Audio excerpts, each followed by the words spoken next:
Hello and welcome to Beyond Reproach, the summer break re-release. I am coming at you with our second listener favorite story. The listeners have spoken and they have chosen episode 50, The Assassination of Harvey Milk, and the subsequent Twinkie Defense to be their favorite scandal that I've done all season.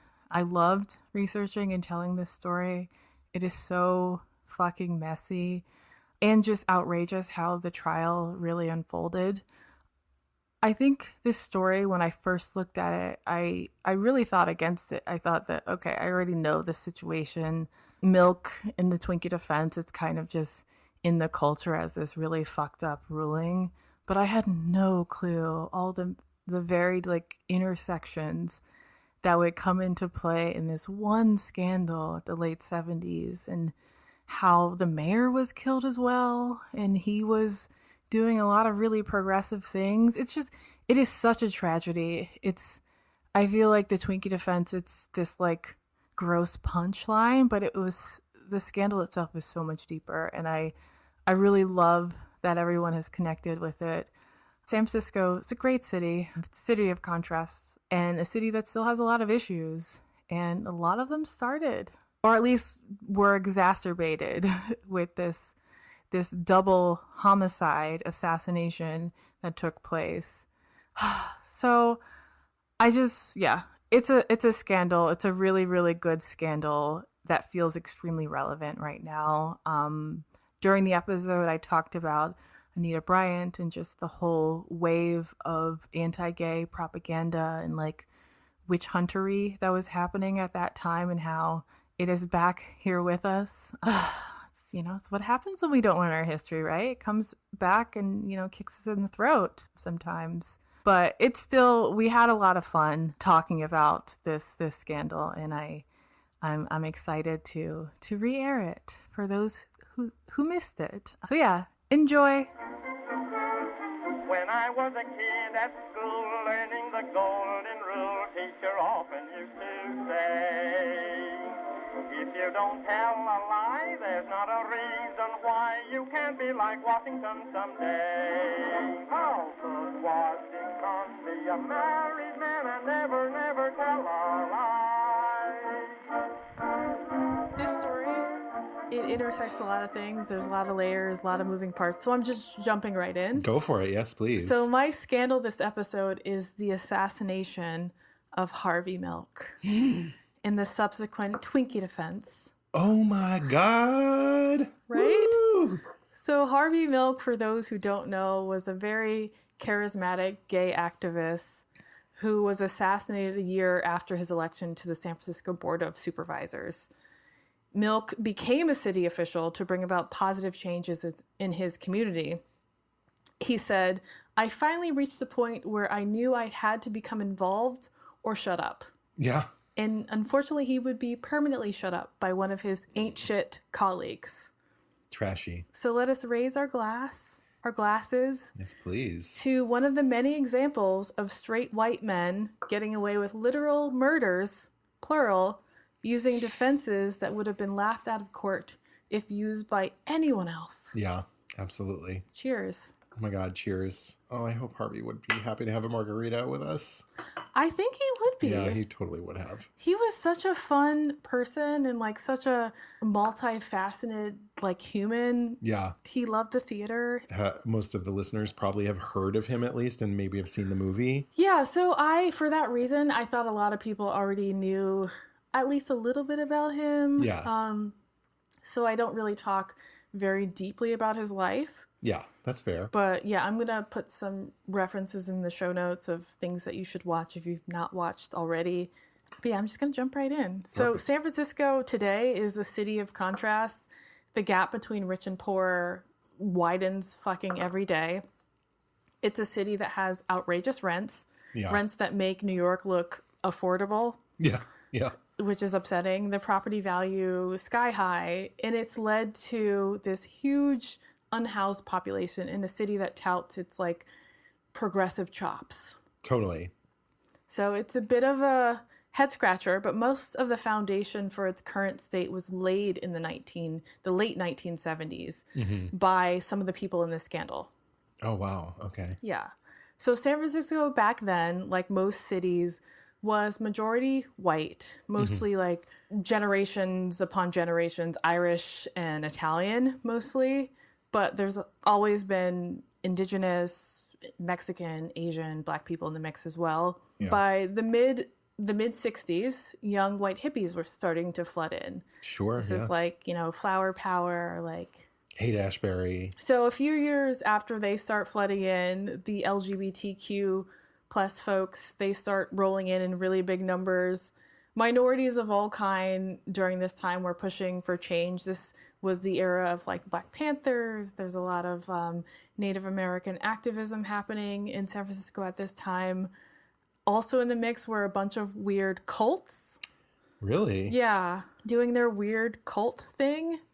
It was a time of a lot of just dynamic change. These changes inspired a lot of people, but it scared and kind of angered everyone else. The big gay community, like hippies, Okay. the left, Yeah. Black people, Native Americans.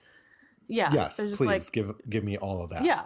But some people are just like, shh. Yeah. Oh, sure. Yes. So gay issues were starting to make their way into the mainstream. 1977 was the year that Harvey was elected to the Board of Supervisors, and it was 8 years post the Stonewall riots. Yeah. So more people were coming out, becoming more visible, gay people, lesbian people. This was also the era of Anita Bryant. If what I wouldn't give to slap her in the face with a pie myself. Yeah. So that's how I knew her, from the pie meme. Yeah. Just because I knew nothing about her, but I saw that pie meme, and there's just something about the way she carried herself that made me realize that this woman deserved this pie. Oh, 100%. Like it just felt Yeah. right, you know? Yeah, Do you want to do tell you know the people more about her now? I who know she more was? about her now. Yeah. But Is like, she a part of this story? kind of, sort Okay, of. yeah. You can do a I mean, little she was like overview. she was like an orange juice heiress. Yes. Oh my God. Yeah, Yeah. I didn't know that you knew that. Yeah. So she was the spokesman for Florida orange juice. Yeah. Did you know about all the there was like activism around orange juice in the late 1970s? Oh, I didn't know that. The gay No. community was boycotting orange juice. So if you went to a gay bar and like ordered a screwdriver, people were just like, fuck no. Because of her, or Yeah, they were boycotting orange juice. Okay, yes, I did know that. Yeah, because of her. Because she was known for like anti-gay Sure. ballot initiatives. Yeah. She's awful. Yeah. She's the worst. She was a professional bigot. I read something like in the early 2000s or mid 2000s that she said that she was Jesus. sad she didn't have any gay friends. It's like, bitch, Wait, what? do you know who you are? Like, have you seen you? So I had to Google. I'm like, this is a fucked up Google. I'm just like, is she dead? Please, God. She's still alive. She's like Oh 81. God! Someone go fucking throw a pie in her 81-year-old face right now. Totally. She deserves it. So yeah, she was a conservative Christian. In my in my outline, I just say conservative Christian asshole. Facts are facts, America. So this is the general vibe leading up to Harvey becoming in office. There's also a little bit of diet culture happening at this time. This was the rise of like Whole Foods and bran. Bran became very sexy. People are making their own yogurt. There's something called carob. Yeah. Do you know anything about carob? Yes, I've had carob. I've never had carob. Yeah, it's sort of like a chocolate, but not chocolate. Fake chocolate. Yeah. Yeah. It's for people Everyone that are says like it's allergic so to chocolate or bitter. It didn't look like chocolate. Yeah. So let's get into it. On November 3rd, 1977, Harvey Milk on his third attempt and Dan White on his first attempt both become elected to San Francisco's Board of Supervisors as Democrats. Bully for them. So San Francisco, for those who don't know, I didn't know, it is a city and a county. And for that reason, they don't have a city council. They have a Board of Supervisors. Oh, so if I slip up and say city council, just autocorrect for me. Yeah. So the Board of Supervisors, it was made up of 11 people who worked with the mayor to get city shit done. Huh. The following year, when all the new supervisors were starting their positions, George Moscone, who was the city's like white but very progressive mayor at the time, he was kind of being celebrated in the press because this new board of supervisors was the most diverse board of supervisors they've ever had up until that point. He had been in office for 3 years and had been elected by a mostly black and queer like constituent. Oh, wow. Okay. He was Italian American, as you can tell from his name. Yeah. And he ran against another Italian American. And it was very close, but the black and the gay community basically pushed him over the edge because he ran on a platform of reforming the police. Oh, wow. And cracking down on police brutality and pushing for civil rights for both groups. So they're just like, yeah, you can have our vote. Like, if you're going to protect us. I love that was possible in the 70s, but it's a bridge too far in New York in 2022. Very radical for his time. Even in San Francisco in 1977, this was like extremely radical. Wow. I took this out of my outline. There were disabled activists who had taken over this city building in San Francisco for like a whole month. And people are asking him like, oh, like, what are you going to do about these people? They like took this building. He's like, yeah, it's okay. Yeah. Like, I support them. Yeah. They're pushing for their rights. What are you going to do? Yeah. Nothing. Mind your business. Exactly. Yeah. Next question. Yeah. So he was very, very, very progressive for his time. And yeah, he was doing a lot of really good things. So his campaign for mayor, he had the backing of the People's Temple. Oh, okay. The Jonestown people. Wow. Jim Jones Yeah. was a big supporter of his. Yeah. So enter the cults. Yeah. So I'm not going to go too deep into Harvey Milk, like the man. There's been a lot of media about him. Tons of biographies have been written. There's a really great documentary. I'm going to put this all in the show notes. There's a movie that came out in 2008 starring Sean Penn, also known as Scene Pene. How dare you? Oh my God. Okay. You're going to have to explain this. I have many years ago, I went on a big lake house vacation with my sister and her best friend and both of their kids and my mom, and a boatload of people all came. But my young nephews, who were not great. He has twin nephews. Yes. They're adorable, but also they're young men now, and I need to throw myself into the East River. Yeah, they were younger then, but also even for their age, they were not great at reading. Exactly. And we were playing Cards Against Humanity. We were playing Cards Against Humanity, and they pulled a card and apparently didn't know who Sean Penn was and read the card as Scene Pene. I love it. I love it so much. It tickles me. Every time I see his name now, in my head, I have to autocorrect away from Scene Pene. I fell out. Of course. I was like... You can't make this shit up. Like, that is remarkable. So I'm not going super deep into Harvey Milk's life, but for the purpose of this scandal, you should know that he grew up in a middle class Jewish household in Long Island. He was an Army vet who was discharged on suspicion of being gay from the Army.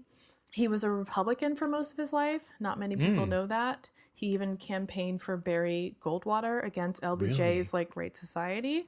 I did not know this. Yeah. He would eventually work on Wall Street, as you do as like a rich white man back then. Yeah.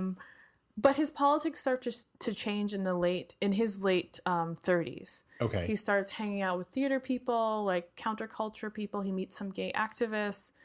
And by his early 40s, he comes out of the closet. Yeah. And he moves to San Francisco with a partner. And together they open up a camera store on Castro Street. Yeah. In the heart of the neighborhood. During his final successful campaign for the Board of Supervisors, this was his third try.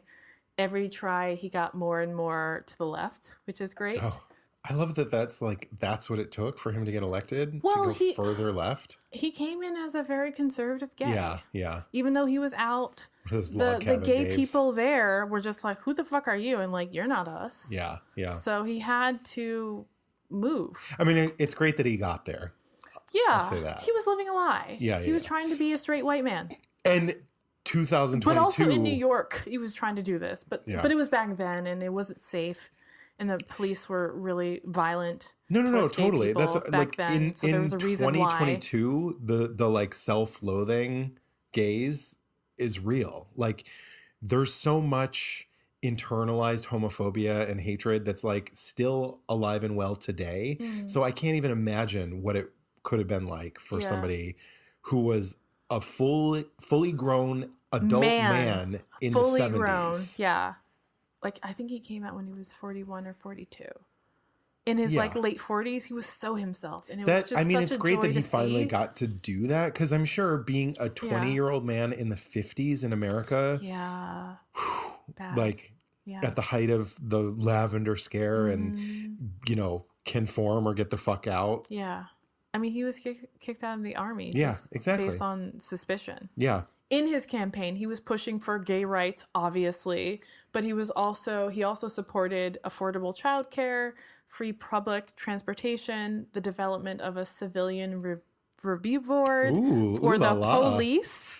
Incredible. Ruh-roh. So weeks after he won his election, he was really afraid that he was going to be killed. Sure. He recorded a political will. He is quoted as saying, "If a bullet should enter my brain, let that bullet destroy every closet door." So Dan White, his colleague, he was also a white working class former vet like Harvey. But unlike Harvey, he was straight and conservative and a bigot. Yes, very straight-laced. He ran on a platform opposing what he called San Francisco's social deviance. Jesus Christ. Those are the words he said with his mouth, you guys. What? He was a former cop. That's how you know he was good. And at the time he won the Board of Supervisors position, he was a firefighter. And he had to step down from that position because you weren't allowed to draw like 2 city paychecks. Oh, okay. So he had to quit that job even though it paid more. And this is going to be an issue later. Okay. So in the weeks following their election to the board, these two men, they appeared together on like local talk shows. They were very, very like buddy, very chummy. They praised each other. Milk told his friends on multiple occasions like he was looking forward to working with Dan White. I think part of that is he himself used to be conservative. Sure. Maybe he thought that he could like bring him along, like, Yeah. maybe move him left. He was very optimistic. Yeah.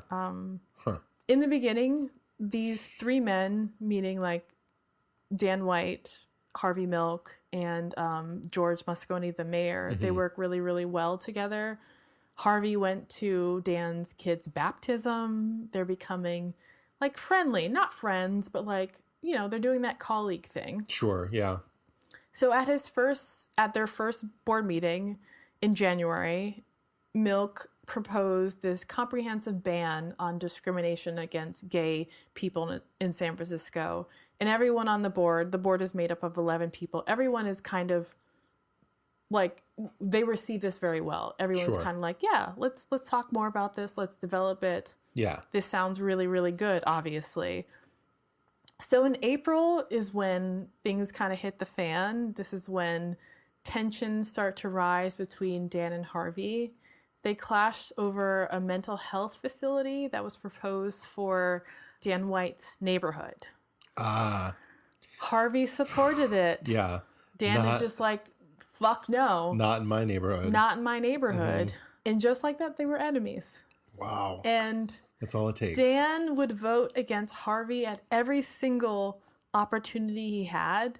He stopped talking to Harvey directly. He would only talk through his aide. Over that? Petty. Yes. Grow the fuck up. So when the supervisors voted on this non-discrimination ordinance that Harvey had backed, an ordinance that said that you shouldn't be able to fire gay people just because they're gay or you suspect they're gay. Yeah.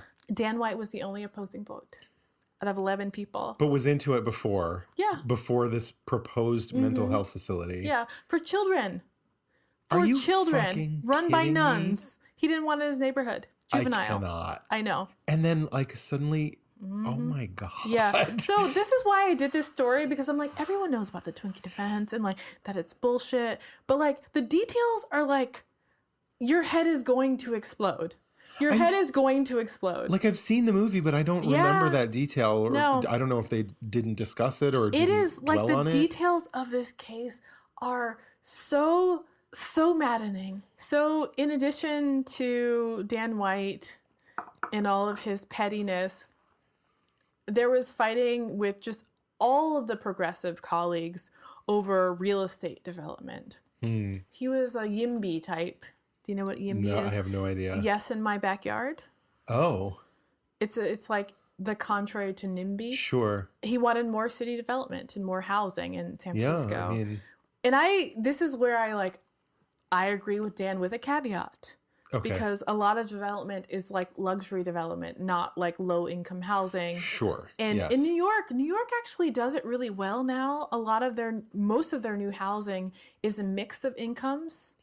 Pretty much any development has to have be. a portion of Yeah. it that is low income. Yeah, I am all yes in my backyard if 60% of luxury housing goes to people who have low income. Yeah. Yeah. I don't think just rich people should have nice places to live. I think everyone should have a nice place to live. I mean, people wouldn't be able to live in this city otherwise. Yeah. You know, like, Exactly. Which is exactly what's happening in San Francisco today. Yup. Yeah. Yeah. Oh, so that's where we're going. That's where we're going. Look at you. At this time, the Board of Supervisors basically made it illegal to build any new housing, even while the city was growing and adding new jobs. This is partly why housing is so precious there now. Do y'all not understand how cities work? Nope. They have to go up or Yeah. out. You can't and San Francisco isn't quite as landlocked as Manhattan is, but it's restricted geographically. Harvey Milk and Mayor Moscone, they felt that they should take a more neighborhood approach to curb development. They wanted single-family homes. They didn't want multiple generations living in houses. They wanted the city to remain small and neighborhoody, which is kind of racist because most housing that has more than just one family is typically not white. Yeah. To a certain extent, I sort of understand, like, in theory, that the character of the city, when you think of San Francisco, you're not thinking of skyscrapers. You're thinking of those, like, the painted ladies, Yes. like, going up the hill. Yeah. So I understand why they want to keep some. They want to keep all. Yeah, it's a city. You can't do that. It's just not how cities work. I know. Well, they thought otherwise. Yeah. And this is why we are in the predicament that we are in San Francisco. That's literally, it's a city. It's a city. Yeah. A big one. It's got to go up or out. Yeah. The debate became pretty contentious. Dan repeatedly got into like multiple shouting matches with his colleagues. Like this was the UK. Like screaming at people. The big thing that they were fighting about now, because city planning is very big.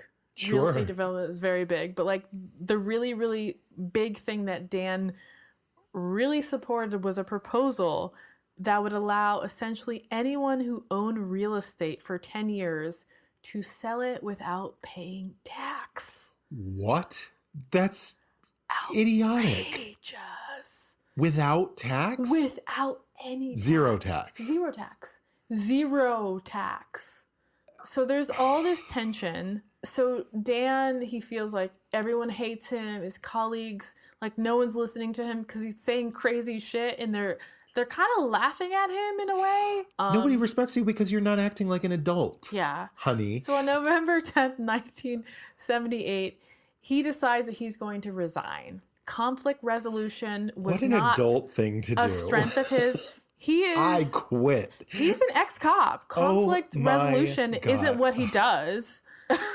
So the progressives and the mayor, everyone's fucking thrilled. Like, okay, goodbye. Because he is a fly in the ointment. Like he's the one who like can't get along with anyone, is being super petty with not just Milk, other people. Like Sure. Like the first black board of supervisor person. Yes, thank you. Supervisor, thank you. The first black supervisor is he's having beef with him. He's having beef with this Imagine other that. Jewish woman. Like he's having beef with everyone who doesn't believe what he believes, and he's the only one who believes what he believes. So he decides he puts in his letter of resignation. Girl, bye. Yeah, right? So again, there's almost like a ticker tape parade. Everyone's so everyone's excited. like, okay. Like, oh, we can do city business. Yeah, without all this drama and childishness. And so the mayor is so thrilled that he's finally going to get to appoint someone who supports his vision on development, even though his vision on development is kind of trash. But whatever. He doesn't want fights, amongst his people. But do you know who isn't thrilled? White people in power. Oh, okay. I was like, Anita Bryant? White people in power. Yeah, they hear okay, that Dan yeah. White has resigned, and they lose their shit. He was their man on the inside. Sure. Yeah. Okay. The people most in their feelings over White's exit were the police union, business leaders, and the board of realtors. They were not trying to house the poor or middle income people at all. Yeah. I'm sitting here for the past 20 minutes, like, why would Dan be all about this and the progressives were against it? I'm like, oh. But also, okay. I do really think that progressives didn't foresee the future. For Harvey, he liked the cute little town he had. Sure, absolutely. Especially coming from New York, he's just like, oh, this is let's freeze it here. Yeah, totally. And Which is you can't do that when the city is growing. Yeah. Like that is a hindrance. You are hurting the city to do Totally. that. So the cops are pissed. Sure. Because they're afraid that they won't be able to be violent in their regular, There's going to be a civilian review board? unchecked ways against their favorite communities to harass gay people and black people, the usual suspects. Clutching their guns. Clutching their guns, yes. Business people and realtors, they want to build big fancy multi-unit housing wherever they can. Yeah. And they're being constricted. So they basically told him, they told Dan, you got to unresign. Oh, Jesus. So he went back to Moscone and was like, hey, man, I was on some bullshit the other day. Just kidding. I didn't mean to, rage quit, but, can I have my job back? Moscone was very sympathetic. He's just like, I'll think about it. I don't know. Let me just, let me have this cook for a bit. Girl, you just had a fucking temper tantrum and stormed out. Yeah. No, you can't have your fucking job back. Meanwhile, Harvey Milk basically threatens the mayor. He's like, if you do this, if you let him rescind his fucking resignation, you are done in the gay community. Yeah. We're not going to support you next time. You're not going to win without us. So, yeah. I mean, he's strong. He said that you won't be able to be elected dog catcher. Harvey Milk was doing all that all the time. That feels very white. You don't need to. He was calling the manager, basically. Yeah. But, he literally called the manager. So I'm not going to shop here anymore. Basically, at the Limited. Get the fuck out of here. So yeah, he said if you reappoint this dude, you're done in the gay community. Yeah. So it gets kind of heated at one point during this waiting period because Dan White has hired counsel. Oh, for fuck's sake. Dude, you threw a temper tantrum. Yes. You're the one that said you didn't want to do this anymore. He files a court order to keep Mayor Moscone from appointing a new replacement. And the court is like, ain't nobody told you to rage quit, bruh. Literally, a court order to stop you from doing what you said you wanted to do. I'm just moving my hands. You can't hear my hands flail. Good but God, yeah, I girl, feel like this get is a grip. a good time for a little break. See, The 5Gs. The 5Gs? Good God, girl, get a grip. Oh, yes! I love that. Oh, amazing.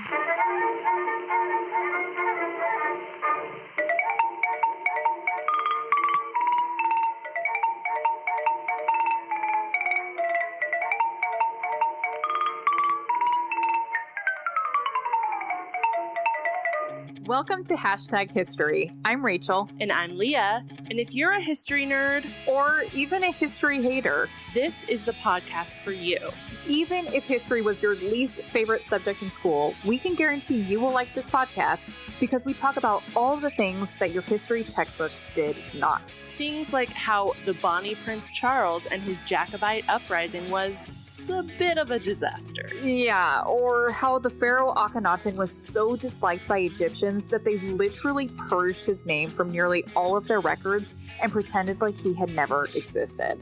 And we do all of this while drinking and rating a custom-made cocktail specific to that week's topic. So grab a drink, take a seat, and hang out with us each week as we learn all about history's greatest stories of controversy, Conspiracy, and corruption. Whew. All right, we're Yeah. back. Oof. I just had a little brain freeze action. It's worth it. Occupational hazard. Yes. I need to call OSHA. By your own hand, too. So, I just talked about how Dan White rage quit, and now he's mad. You did this. Unbelievable. It's not just I quit. Like, here's my letter of And now resignation. I'm seeking counsel to force you to Yes. keep me So about after that- I handed in. So about that paper I gave you. Can I have it back to rip it up? Can I have that back to rip up, please? I was never here. So 8 days after Dan White resigned, just oddly enough, Jonestown happened. 8 days. 8 days. Oof. Which is why I brought it up in the beginning, because I'm like, there's a lot of shit happening with Yeah. this scandal. Yes. And this is a huge deal because Moscone, he had a ton of volunteers who were affiliated with the People's Temple. And there were a lot of supervisors who just knew people. So there were a ton of people who were personally affected by this tragedy. That's a lot. Yeah. Security was increased at Sure. City Hall just because they're like, I don't know what's going to happen. All these people just died. I don't know if there's going to be any sort of other violence or cult-related things happening. Sure, yeah. So they just wanted to make sure that everyone was safe. After the dust settles, a couple days after Jonestown, Moscone decides that he's going to appoint someone who was on Milk's like short list of people, because Milk gave him a list like, these are the acceptable candidates. People that I will allow you to replace This him is with. what the gay community will allow. We are fine with any of these people. Pick one, Yeah. kind of thing. Yeah. So this person was significantly left of Dan White, obviously. Imagine that. Most people were. So on November 27th, the mayor was scheduled to announce the appointment of White's replacement at City Hall. That day, Dan White's, his aide picked him up in the morning. She picks him up. He didn't come out of the front door as he normally would. He came out from the garage, which was odd. This was the first Sure. time that she's just like, okay, that's weird, but like, whatever. So he had went down there to put on his old service revolver, a .38 special, which he always kept loaded with hollow point bullets. No big deal. That's completely necessary to take to work with you. On top of grabbing this deadly weapon full of bullets, he also took 10 more bullets. Sure. And he wrapped them up in a as you do. handkerchief so they didn't rattle in his pocket. Because you wouldn't want anyone to know. People don't know, but Tux is also defense counsel. So he entered City Hall through a window in the basement. So he wouldn't have to go through the metal detector because there was increased security because of the People's Temple massacre that just happened. So the aide Yeah. that brought him to work. She didn't see him go in through the window. She just dropped him off where he normally got dropped off. Okay. She noticed that it was peculiar. He came out of the garage, but didn't notice Yes. that he went in through the basement window. Well, I don't think she saw him. Sure, yeah. Yeah. I know, but Yeah. it's just like, huh. Yeah. Huh is right. Yeah. Huh Okay. is right. Okay. Okay. On the garage thing, but she didn't see this. But Yeah. had she seen this, I like to think she'd been, Yeah. as well. You know, like, wait, why is he putting his body in through a basement window? That certainly is peculiar. It is very peculiar. So he ends up in the city's soil lab is in the basement. That's where his whole body goes through this window, and there's like a lab tech who's just like, what the fuck, dude? What is happening? He's like, oh, I'm on the board of supervisors. And I'm climbing through this basement window. He said window. he forgot his key. He had his office key. He didn't have a building key because there's no building key because they don't have building keys. You don't need a building key. Oh my God. However, the lab tech is just like, whatever, dude. Like, okay, you're climbing through a window. The tech doesn't really give a shit. He's just like, not my job, whatever. You're in. It's fine. I don't get paid enough for this shit. You're presenting as an authority kind of vibe. I mean, again, he was a former cop, so I'm sure he gave off the, like, don't even ask questions. Like, you're already in trouble sort of vibe. So White, he confronts Mayor Moscone. They argue. Moscone, like, tries to offer him a drink. Like, hey, dude, like, you're in your feelings. Like, calm down. Like, here's some whiskey. Like, let's just talk this out. As Moscone is handing him a drink, White shoots him in the chest, which is very rude. I'm like, at least take the whiskey first. Thank you. Shoots him. Drink drops. So once he's down, Dan White shoots him twice in the head. So after executing the mayor, he hurried across the hall to his old office. His name had already been removed from the door, but he still had his key. Of course he had his key that he didn't need to enter the building, but he did need to enter his office. So he went inside and reloaded his gun. Uh-huh. Then he walked out. He passed Dianne Feinstein, who is still the senator of California. So she sees him walking by her office, and she's just like, bitch, you resign. You don't work here anymore, motherfucker. So she called to him, and like, she's just like, hey man, like what's going on? And he says, I have to do something first. Oh my God. So he knocked on Harvey Milk's office door. He's invited in because Harvey doesn't know that he's about to be executed. Sure. Dan closed the door. He blocked the exit, and he shot Harvey 5 times. As with Moscone, the last 2 shots were to the head. A coroner later concluded that both men wouldn't have died if it weren't for the 2 shots to the head. He's a hollow cop. He knows. Point. Yeah. Yeah. He knows what he needs to do. He knows what he needs to do to not have witnesses. Yeah. And White, he just saunters out of the building. Yeah. Broad daylight. He didn't even need a key to get out. But people knew instantly what he did. Sure, of course. Dianne, Yeah. Like, people heard gunshots. Yeah. So that same night, there is this impromptu vigil at City Hall. Yeah. It draws tens of thousands of people because they heard that Harvey Milk and the mayor had been shot by Dan White. Within a couple of days, Dan turns himself in to his former coworkers at his old precinct. Excuse me. He was not arrested, even though everyone knew that he did it.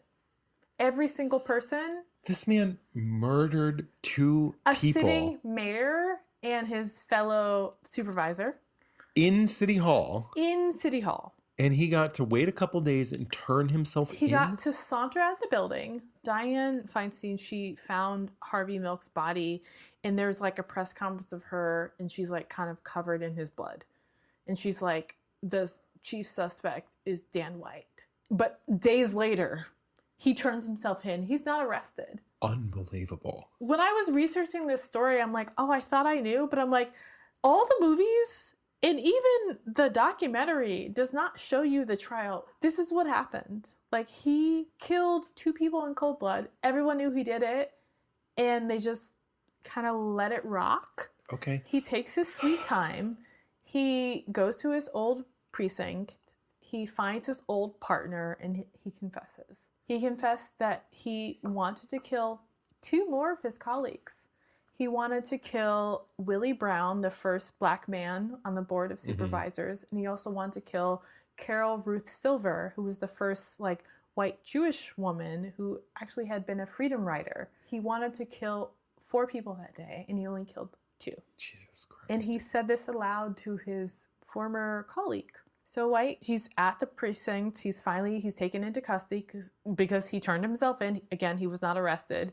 He's charged with first-degree murder, and the city is full of all of these rumors that cops are letting him order takeout in jail. Taking him to Burger King and... Yeah. There isn't a lot of evidence for this. Again, it was like the late 70s, who knows? But there is proof that cops were actively fundraising for his legal defense. Yeah, I mean, that's not a shock. It's not at all. And some cops started wearing T-shirts underneath their uniform that said, "Free Dan White." Sure. You know, bad apples, etc. Yeah. But we don't throw out the bad apples. We Jesus support them. We Christ. give them money. So the trial starts, and diminished capacity is like the name of the game. For people who don't know, that diminished capacity basically means that, like, good people, like fine, upstanding people with good backgrounds, simply don't kill people in cold blood. Oh, yeah. He snapped. You know, I mean, snapped. He lost the capacity for rational thought. Don't you know? It couldn't have been premeditated, even though all of the evidence to the contrary. Therefore, he's not guilty, is what the defense was playing at. But also, that's every murder. Like, what murder isn't diminished capacity? Like, who's in their right mind when they kill someone in cold blood? Literally. 0 people. Why aren't the prisons empty? In my opinion, everyone who murders someone has a diminished capacity for conflict resolution at the very least. You think? Yeah. Very least. So it's like, is this a real argument? But okay, sure. So they go through his actual testimony when he confesses to the 2 murders that he did. The question was, do you know how many shots you fired at Moscone? Answer, no, I don't. Out of instinct, when I reloaded the gun, it's just training I had, And the next question was, where did you reload? He says, I reloaded in my office when I was, I couldn't out in the hall. So if White's reloading of his gun had been, as he said, like instinctual, then he would have reloaded in Moscone's office. He wouldn't have gone down the hall, and it was a long corridor to his office to put bullets in his gun and then go after Harvey Milk. He knew enough to, like, he couldn't do it in the hall. Yeah. He couldn't do it in front of people. Nope. So he had to flee the scene of the first crime, and then he couldn't do it in front of people. Garbage. So a psychiatrist testified, for the defense, I might add, testified that White must have been mistaken in his recollection of, like, where he reloaded. Because psychiatrists know when someone is mistaken about their location. I think psychiatrists know when they're hired by the defense. Yes, psychiatrists know the value of $1. There we go. So in his confession, White said that, I don't know why I put my gun on, meaning that morning. Like, why I'm wearing a fucking gun to my old employer. Perhaps it had something to do with your desire to murder people. Yeah, maybe it was like vengeance was the reason why. So at the trial, psychiatrists offered reasons why he put this gun on. Psychological reasons. Maybe he wanted mashed potatoes for lunch. They said maybe it was like a security blanket. That's very reasonable. So that was one explanation. The other explanation was that it was like, a practical reason. He felt under threat because of the People's Temple, like, hit squad. He felt like maybe there would be someone after him for some reason. The cult is going to come and don't look at me like that. Don't look at me like yes. But, reasonable. Sure, Dan yeah. didn't That know. makes total sense. He was just trying to protect himself. So in his confession to his, like, police buddy, he said that, this is a quote, I was leaving the house to talk, to see the mayor, and I went downstairs to make a phone call. And I had my gun there. Okay. But there was a phone upstairs, and he was in the house alone. Mm-hmm. Did he speak to the gun? His buddy, his, like, police buddy, never asked him, like, hey, who did you call in the basement when you were down there? Because that's why you were down there, to make a phone call, because that would have been easily verifiable. Police buddy never asked. Also in his confession, White said that after shooting Moscone, this is a quote, I was going to go down the stairs, and then I saw Harvey Milk's aide, because, again, he's not talking to Harvey. Milk himself. Yes. He's a petty ass bitch. I saw Harvey Milk's aide across the hall, and then it struck me about what Harvey had tried to do, meaning blocking his, like, rescinding of his resignation, I guess. And I said, well, I'll go talk to him. Talk to him. Sure. Which is great. However, his aide, who drove him there that day, testified that he had mentioned he wanted to talk to both Moscone and Milk in the car. All of this shit was premeditated, and yet we're going to get into it. And yet. Yeah. So the defense brought 2 expert, like, psych witnesses to testify how his depression led to his diminished capacity. He had rage quit his job. He was having issues with his marriage and his wife. He was not making enough money because he had to quit his firefighting job. So they're arguing over finances. He was self-isolating. They also brought in people that he worked with to testify about his diet, which is kind of gross. There's like, oh yeah, he normally, like, ate really well and, like, worked out all the time, but, like, he hasn't been doing that. He's not been working out as much, and he's been eating a lot of junk food. Sure. I mean, that makes total sense to me. You know, Totally. If you eat junk food, the people around you, their lives don't have value. It just makes sense. If you don't think about it, absolutely. Yeah. Absolutely. So on the witness stand, a psychiatrist, a man named Martin Blinder, testified that on the night before the murders, while White was getting depressed, this is a quote, he was getting depressed about the fact that he would not be reappointed. He just sat there in front of the TV, binging on Twinkies. That poor man may as well have been the Three's Company Defense. Oh, no! Oh, don't put them in this. I mean, yeah, that's bad, but that's not Dan White bad. Come on.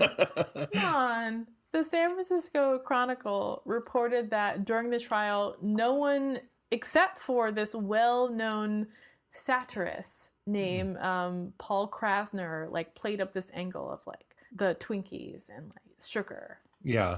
So this comedian, he was the one who coined the Twinkie defense. And despite the fact that it was only mentioned once, similar to the fucking Murphy Brown shit, it was only mentioned once. This is most people's understanding of the case. It was a bad joke. Yeah. By a shitty, like, straight-ass comedian. Yeah, yeah. So skipping to the verdict, sadly, it's how the jury understood the whole trial as well. The jury was sold on this diminished capacity defense. Well, Not and that's, that Twinkies were to blame. Yeah. They bought into the diminished capacity narrative that many things contributed to this break of his. Sure. One of which was his overconsumption of junk food, I guess.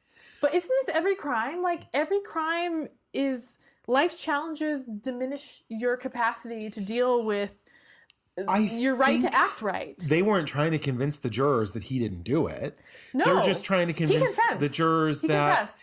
Mitigating circumstances, that, like, essentially. He wasn't technically, legally guilty because blah, blah, blah, blah, blah. Their whole thing was that he was not rationally acting. But a lot of it has to just do with his whiteness, also homophobia. But, I mean, he killed a straight white man as well. This story opens up so many other issues. Yeah. Just in American culture. This whole trial, I have at least, like, 3 mini episodes I want to do about this. Yeah. So, the jury, they were sold on this diminished capacity defense. Yeah. It wasn't that, like, Twinkies were to blame. They bought into this whole diminished capacity narrative that, like, you know, all these things in his life contributed to the fact that he made this one mistake. Yeah. And one of these things were his overconsumption of junk food. Sure. Because this is the era where everyone is, like, eating bran and yogurt and carob. Yeah. Weird shit. He was acquitted of first-degree murder, even though that's exactly what he did. He literally first-degree murdered people. Two people. Two people. He planned it in such immaculate fashion, too. It was really hard for people to understand, like, a white man in power doing something bad.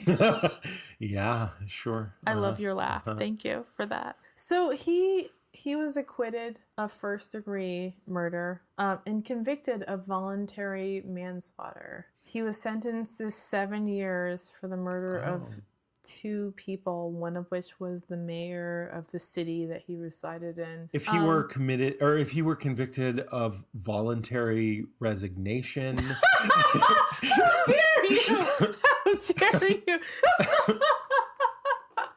So he was sentenced to 7 years. He would serve 5 of the years. And the jury, gay people were kicked off the jury. Oh my God. Selection process. Anyone who was not white was kicked off the jury. So the jury was entirely white, mostly women who had children around the same age as Dan White's children. So they saw him as like a father. Some of them cried when he testified out of sympathy for him. George Moscone also had children. Who cares? No big deal. That doesn't mean anything. Who fucking cares? He's dead. Who cares about that motherfucker? Yeah.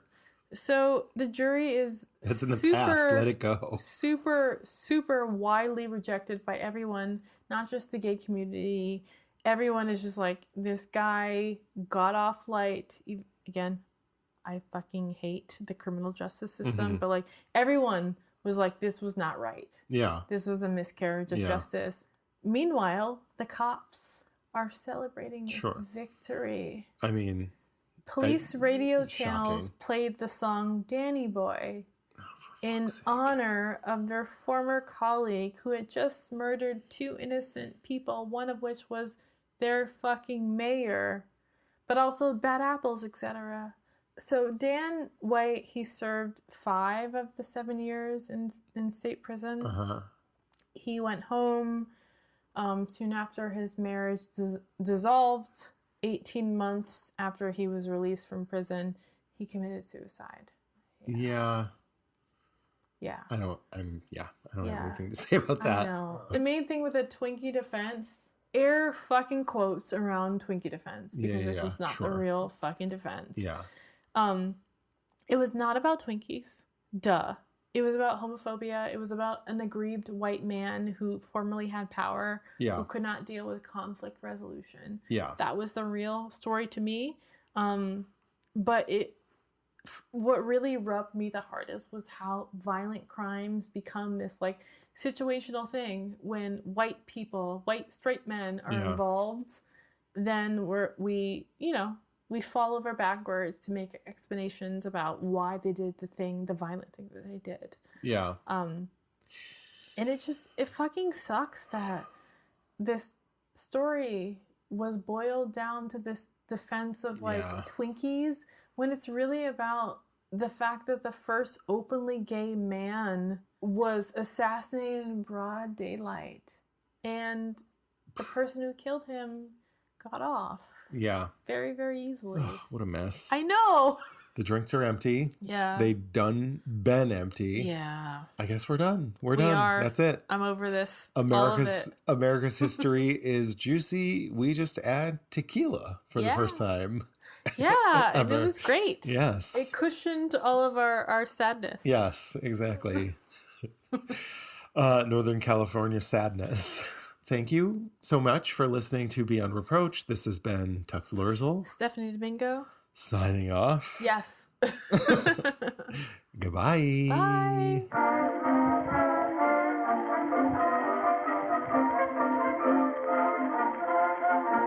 Beyond Reproach is proudly recorded in Bushwick, Brooklyn on land belonging to the Lenape Nation.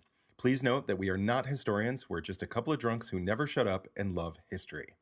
A full list of all source information can be found in the show notes on our website. Please take a moment to rate, review, and subscribe. And remember that written reviews are especially important. If you like us, please do one of 2 things. Leave us a review on Apple Podcasts, or send this episode to a friend, family member, or someone who you think would be into it. Don't forget to follow us on social media, and make sure you follow us on Instagram because we post our cocktail recipes the Thursday before each full episode. Please drink along with us if you are not driving. We also have a shop at beyondreproachpod.com. Get your merch, brand yourselves, and we have exclusive content on Patreon where you can directly support the production of our show.